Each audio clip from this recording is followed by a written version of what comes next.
తెలుగుదేశం పార్టీలోనే ఉంటూ మా కుటుంబానికి ద్రోహం చేసిన వారికి త్వరలోనే సమాధానం చెప్తామని టీడీపీ కార్యనిర్వాహక కార్యదర్శి సుగవాసి ప్రసాద్ బాబు అన్నారు. అన్నమయ్య జిల్లా చిన్నమండెంలో మాజీ ఎంపీ పాల్కొండరాయుడు సంస్మరణ సభ ఘనంగా నిర్వహించారు టీడీపీ శ్రేణులు.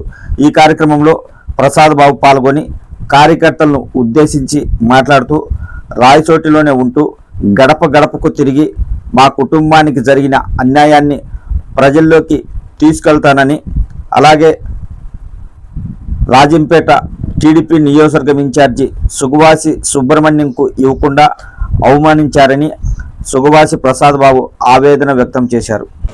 పార్టీ ఎవరికి టికెట్ ఇచ్చినా, ఎవరికి చేయమన్నా క్రమశిక్షణతో నీతి నిజాయితీగా వాళ్ళ దగ్గర ఎటువంటి డబ్బులు ఆశించకుండా మేము పనిచేశాం.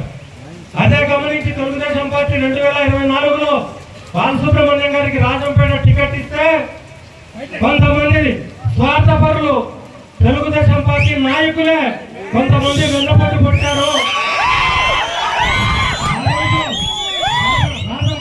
ద్రోహం చేశారు. నేను చెప్తున్నా, ఈరోజు సుబ్రహ్మణ్యం అన్నకు బాధ కలిగి తెలుగుదేశం పార్టీకి రాజీనామా చేశాడు. మామూలుగా 11 నియోజకవర్గాల్లో ఓడిపోయిన వాళ్ళకే ఇన్ఛార్జ్ ఇచ్చారు. ఒక్క రాజంపేటలోనే బాలసుబ్రహ్మణ్యం గారిని ఇన్ఛార్జిగా లేకుండా చేశారు. అయినా తెలుగుదేశం పార్టీని వ్యతిరేకించలేదు. ఆ రోజు సంవత్సరం నుంచి తెలుగుదేశం పార్టీలోనే ఉన్నాం. కానీ ఆయనకు అక్కడ జరుగుతున్న అవమానాలు అవన్నీ భరించలేక ఆయన మొన్న తెలుగుదేశం పార్టీకి రాజీనామా చేశాడు. నేను చెప్తున్నా, నేను తెలుగుదేశం పార్టీలోనే ఉన్నా. తెలుగుదేశం పార్టీలో ద్రోహం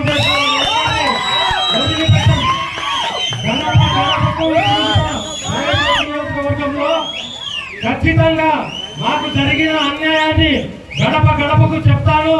మా నాన్నగారు చేసిన అభివృద్ధిని కానీ, మా నాన్న పేదవాళ్ళకు చేసిన సహాయాన్ని కానీ గడప గడపకు చేరుస్తాను. ఖచ్చితంగా రాబోయే ఎలక్షన్లలో మాకు ద్రోహం చేసిన వాళ్ళకు ఖచ్చితంగా సమాధానం చెప్తా. చాలా క్లిష్ట పరిస్థితుల్లో ఉన్నాం. పార్టీలో చాలా మంది వెన్నపట్టుకొచ్చారు. చాలా ఇబ్బందికర పరిస్థితి. ఆర్థికంగా నష్టపోయాం, రాజకీయంగా నష్టపోయాం. పరిస్థితులు మారాయి. ఈరోజు మీరందరూ అన్ని పరిస్థితులు గమనిస్తున్నారు.